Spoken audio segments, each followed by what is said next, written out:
I never thought I'd look at my own parents and feel nothing but pure, unadulterated disgust. But the day they laid their hands on my 8-year-old daughter and called her an ugly black kid was the day they ceased to be my family. It's a moment burned into my brain, a moment of sharp, sickening betrayal that fractured our lives forever, leaving me to pick up the pieces of my little girl's broken heart, while my own blood walked away without a single shred of regret. I had to make a choice in the aftermath of that horror, a choice to protect my child at all costs, even if it meant executing a slow, agonizing, and completely devastating plan of revenge that would strip my parents of everything they held dear. Was I wrong for going as far as I did to completely ruin them, or would you have done the exact same thing if someone did this to your flesh and blood? To understand how we got to that horrific afternoon, you have to understand the dynamic of my family and the beautiful, complex life my wife Maya and I built together. I grew up in a household where appearance, status, and conformity were everything. My parents, Richard and Alina, were the quintessential upper-middle-class snobs who viewed people not as human beings, but as accessories to their own social standing. When I met Maya in college, she was a breath of fresh air, brilliant, kind, and a beautiful black woman who saw right through the superficiality of the world I was raised in. My parents masked their deep-seated biases with polite, passive-aggressive smiles during our dating years, always dropping subtle, underhanded comments about cultural differences, or asking if I was sure I wanted to complicate my future.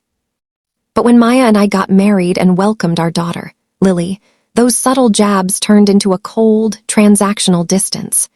Lily was born with her mother's gorgeous tight curls, deep brown eyes, and a radiant complexion that I adored, but to my parents, she was a living blemish on their idealized, homogeneous family tree.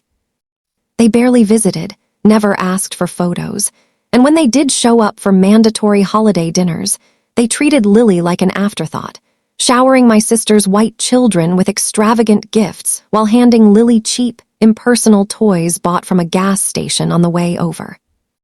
Maya and I did our best to shield Lily from their coldness, overcompensating with endless love, validation, and a home filled with joy. But as Lily grew older, she began to notice the stark contrast in how her grandparents treated her versus her cousins. The breaking point arrived on Lily's 8th birthday, a milestone she had been looking forward to for months because we had agreed to host a joint family barbecue at our house.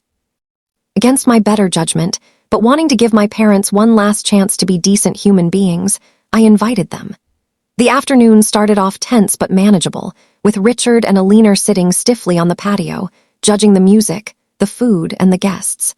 The incident happened near the end of the party, inside the house, away from the crowd. Lily had received a beautiful, delicate porcelain music box from Maya's mother, a cherished heirloom. Excited to show everyone, Lily ran into the living room where my parents were sitting alone, eagerly holding it out to show her grandmother. In her excitement, Lily tripped on the edge of the rug, and the music box slipped from her hands, shattering into pieces across the hardwood floor. Lily instantly burst into tears, terrified and heartbroken. Instead of comforting her terrified granddaughter, Alina snapped. She leaped up, her face contorted in a rage I had never seen before, and screamed that Lily was a clumsy, careless little nuisance. When Lily reached out, sobbing, to apologize, Alina raised her hand and delivered a sharp, echoing slap right across my daughter's face. Richard stepped forward, not to restrain his wife, but to sneer down at my crying, clutching child, telling her to shut her mouth, calling her a spoiled, ugly black kid who didn't belong in this family anyway. I walked into the living room just in time to hear those vile words and see the red mark blooming on my daughter's cheek. Time seemed to stop as the absolute monstrosity of what just happened registered in my brain. My blood ran white-hot. I grabbed Richard by his collar, slamming him against the wall, while Maya rushed to scoop a hysterical Lily into her arms. I told my parents, in a voice trembling with a terrifying, quiet rage, that if they didn't get out of my house within the next 30 seconds, I would ensure they left in the back of an ambulance. They didn't even apologize. Alina just sniffed, adjusted her designer purse, and muttered that I was ruined the day I married that woman, before strutting out the front door with Richard trailing behind her. That night was a blur of tears, whispered reassurances, and a profound, aching sorrow as Maya, and I held Lily until she finally fell asleep, her tiny spirit crushed by the very people who were supposed to love her unconditionally. In the days that followed, the fury inside me didn't fade. It hardened into a cold, calculating resolve. I realized that cutting them off wasn't enough because they felt no remorse and still held all their wealth, status, and arrogant pride. They needed to feel the absolute terror of losing everything, just as they had made my daughter feel utterly worthless. So that is the exact situation I found myself in, watching my innocent daughter suffer while the monsters who hurt her carried on with their wealthy, comfortable lives without a care in the world. I knew I couldn't just sit back and let them win, so I set a plan in motion to strip away every single thing they cared about. Before I tell you the exact, devastating way I executed my year-long revenge and brought their entire world crashing down around them, I want you to pause right now and comment below what you would have done in my shoes. Would you have just cut contact and walked away, or would you have gone to war for your child like I did? My revenge wasn't going to be a loud, impulsive confrontation. It was going to be a slow-burning fire that they wouldn't notice until they were already inhaling the smoke. The key to their destruction lay in my father's Achilles heel, his boutique real estate investment firm, a business that relied entirely on his impeccable reputation and a select group of high-net-worth investors. What Richard didn't realize was that over the years, as an estate planning attorney, I had helped him structure several of his most prominent business entities, and I knew the intricate, messy legal vulnerabilities of his portfolio. Over the next 6 months, I meticulously gathered evidence of his questionable, borderline illegal financial practices, minor tax evasions, undisclosed conflicts of interest, and the aggressive, predatory zoning loopholes he used to push lower-income families out of properties he wanted to flip. I didn't take this information to the police immediately. Instead, I quietly reached out to his 3 largest institutional investors, men and women of color who had built their own empires, and with whom I had established professional relationships over the years. I legally and securely shared the documented financial risks of staying partnered with my father, alongside a heavily detailed account of the blatant, toxic racism and physical abuse he and his wife practiced behind closed doors. The reaction was swift and devastating. Within 60 days, 2 of his primary investors quietly pulled their capital, triggering a massive liquidity crisis for his firm that forced Richard to take out high-interest hard money loans just to keep his current projects afloat. While my father's business was bleeding out from the inside, I turned my attention to Alina's prized possession, her social standing and her revered position as the chairperson of a prestigious local charity board. Alina lived for the gala dinners, the country club luncheons, and the adulation of her wealthy peers. I knew that a direct accusation from me would just look like family drama, so I played a much longer, more psychological game. I contacted a prominent local investigative journalist who was doing a piece on systemic bias and corruption within the city's elite charity circles. I provided him with a mountain of verified anonymous tips regarding Alina's historical behavior, including leaked emails, where she explicitly used derogatory, coded language to reject charitable funding for inner-city youth programs, stating they didn't align with the aesthetic of the foundation. The journalist did his homework, digging deep until he had a foolproof exposé. When the article dropped, it didn't just mention her name. It featured her front and center as the face of modern, hypocritical prejudice. The social fallout was instantaneous and absolute. Alina was asked to resign from the charity board within 24 hours.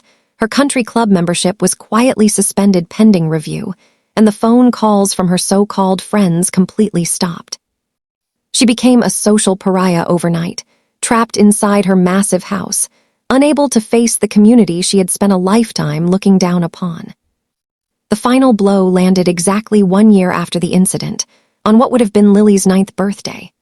By this time, Richard's firm was on the brink of total collapse due to the lack of capital and the mounting legal fees from sudden, aggressive state audits that my anonymous whistleblowing had triggered.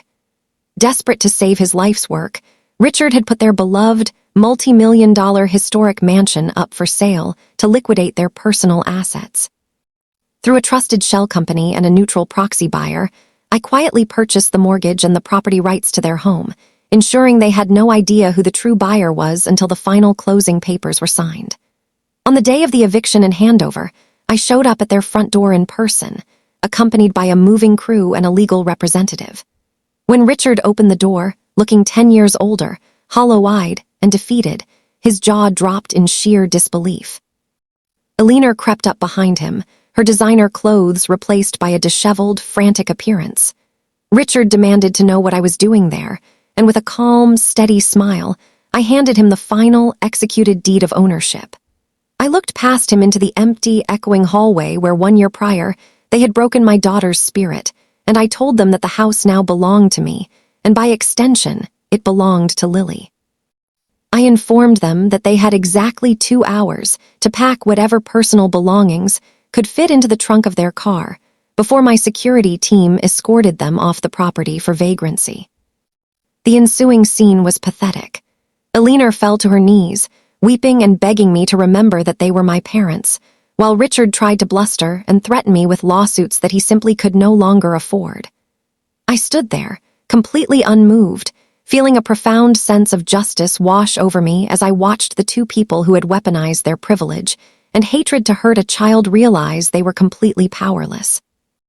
They left that afternoon with nothing but a few suitcases, moving into a cramped, rented 2-bedroom apartment on the bleak outskirts of the city, their wealth gone, their reputation shattered, and their pride thoroughly crushed. Over the past few months, they have tried sending desperate letters and messages through my sister, begging for a reconciliation, claiming they are old, sick, and lonely, and that they want to make things right with Lily. But I burned the letters unopened. My daughter is now 9 years old, thriving, surrounded by people who adore her, and she will never, ever have to look at the faces of the people who tried to make her feel small because of the beautiful skin she was born in. Looking back at this entire journey, I realized that the greatest lesson I learned is that blood doesn't make you family. Love, respect, and protection do. My parents spent their whole lives believing that their money and status shielded them from the consequences of their cruelty, but they learned the hard way that, when you strike a child, you ignite a fire that will eventually burn your entire kingdom to the ground. If you believe I did the right thing by taking away everything they used to hurt my family, please hit that like button to show your support. Subscribe to the channel so you never miss another story of justice and survival, and please, share your final thoughts on this whole mess in the comments section below. I read every single one of them. Thank you for listening to my story. Stay safe out there, and I'll see you all in the next video.